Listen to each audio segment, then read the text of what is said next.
If someone told you that you had to pay to play at their event, what would you think?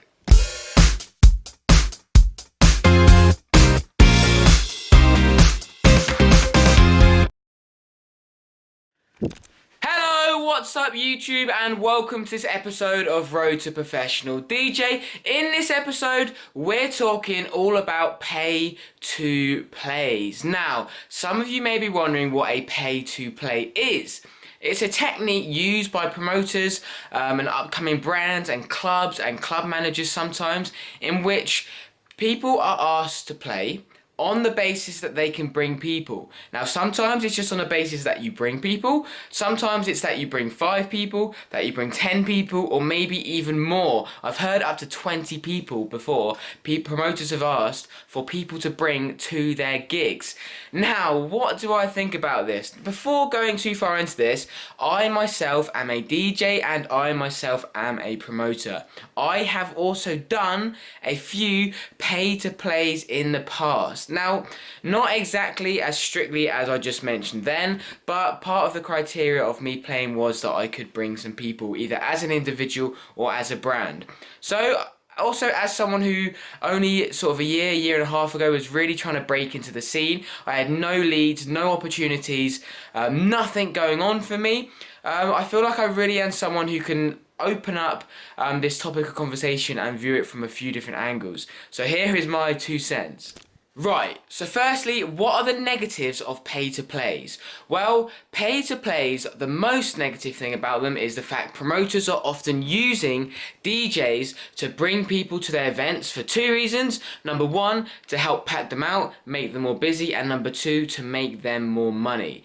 Now, the reason this is bad, or especially bad, is because it's often using up-and-coming DJs, because when DJs are getting their first few gigs, that's quite often when most people are coming to see them.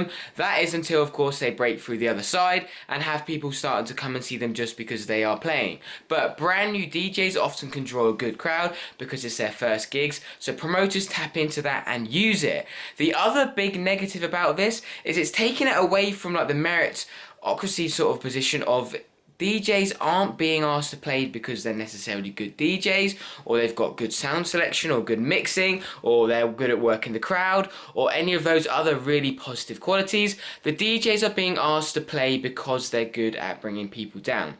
This isn't necessarily the best for the longevity of the events, and as someone working within the music industry, it's not the nicest way to think that the industry's being run. You'd like to think that the best DJs who play the best music are the guys that are being chosen to play, not the people that can bring in a crowd. So that's the sort of overview of the main negatives associated with it. Often promoters, club managers, if they're struggling, they will ask their DJs to help, or they will be required for the DJs to help bring people down. DJs that are not helping to pull often won't get selected, and they could be really wicked DJs, but they're not getting chosen because they're not as good as drawing in a crowd. So it's a bit of a dilemma, but there are actually a few positives to it if you play your cards right. Okay, so let me tell you about my experiences so far on pay-to-plays. I've not done one exactly like that sort of pay-to-play I've just been talking about, but my first ever UK gig, I spoke to the guy that was running Boxed In, which is now the event brand that I'm running, and one of the first things he said to me is, I'm all up for giving people opportunities, but sometimes they just don't bring any people, and we need help bringing people. So he didn't give me a quota, he didn't tell me that I have to bring a load of people, that I have to bring 10 people, he didn't sort of force it down my throat, he wasn't on my back about bringing people to the gig, but he made it very clear that there was some level of expectation to bring some people. And to be honest, he was giving me an opportunity to play at his gig. I mean, I've got to give some value to some other people as well. Okay, I'm playing, but the more value I can bring to him, the better it's going to be for my chances of getting more gigs in the future. So if you play that into your hands, it can really help you.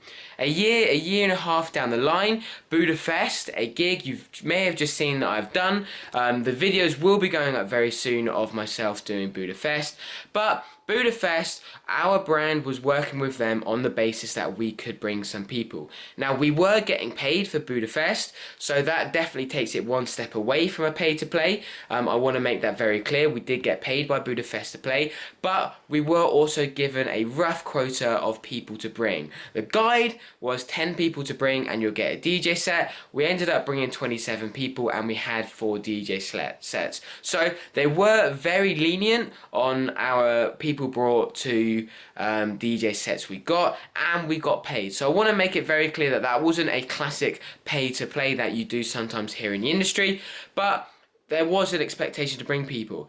But I mean, we had the opportunity to be a brand partner with a huge festival in Europe. I mean, we've got to bring some value to them. There's 1,000,001 DJs out there that want to be playing these sort of gigs. They do it for free. And you know what? When I was at the very beginning of my DJ career, I literally would have paid to have played those sort of gigs. Like, I would have given someone money to let me do those sort of gigs, those sort of opportunities. That's how keen, that's how hungry I was.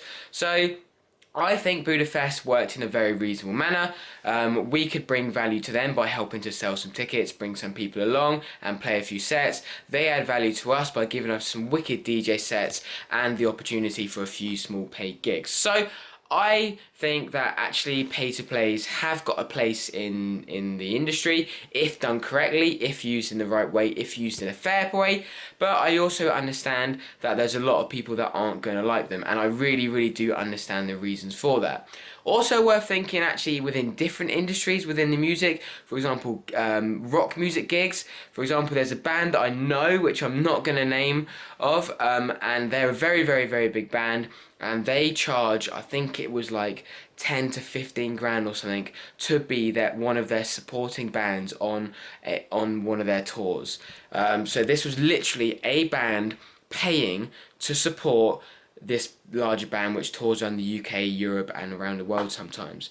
Now, what's my thought on that? Well, if you're an up and coming band, you're putting everything into it, 100%, you really want to go for it. Maybe that's actually seen as an investment. The amount of exposure you're going to get by doing that is going to be ridiculous. It's going to put you onto a profile. You know, there's going to be other people, promoters who are going to be booking bands, and they're going to see that you've supported a top rated band for a part of their tour in a few different dates. It's going to give you great exposure, it's going to give you a great experience, you're going to learn a lot, you're going to get a chance to meet so many people. Maybe it's not a bad thing. Maybe it should be seen as an investment. So I think there really is sort of two sides to the story here. There are some promoters out there who are constantly using up and coming beginner DJs just to help fill out their clubs, to help them make a bit more money, and that perhaps isn't the most morally right thing. But if you're willing to do that, it's going to give you so many opportunities. You know, I kept bringing people to my first gigs at Boxed In. I kept bringing people, and I wasn't even being told to at this point. I kept bringing people, I kept playing really good sets.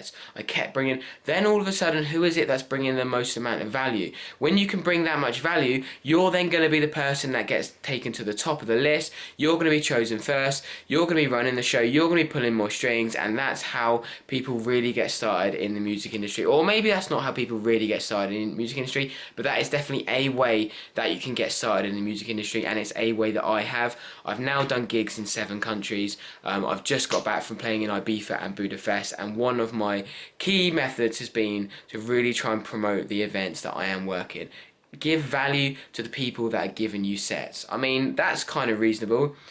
So I hope that's been a nice little overview of pay to play. I know there's going to be a lot of people watching this who are thinking, paying to play? What are you on about? I'm only ever going to get paid to play, especially if you're an event DJ or something like that, and that I fully understand. You know, you should never pay to play a wedding. You should never play a wedding for free unless it's your family or something like that, or a lot of other events. But if you're on the gig circuit, you're trying to get your name out there, especially within Nice music. For myself, trying to get my name out there within electronic music, within my local scene, it's not feasible to be requesting to get paid for every single gig. Like, you're literally, for me, if I'd requested to get paid for every single gig, I would not be at the level I'm at now. And that's playing in Ibiza, playing in Budapest. So sometimes you've got to just take the hit on these early ones, get yourself out there, get your name out there, get some experience before you start making too many demands. At least that's my 2 cents on the topic. I'd be really interested to know what your opinion is on these pay-to-plays, so do drop me a comment below. Excuse me. If you did like this video, then of course do give it a thumbs up, and as always, subscribe for more good stuff coming soon. Cheers!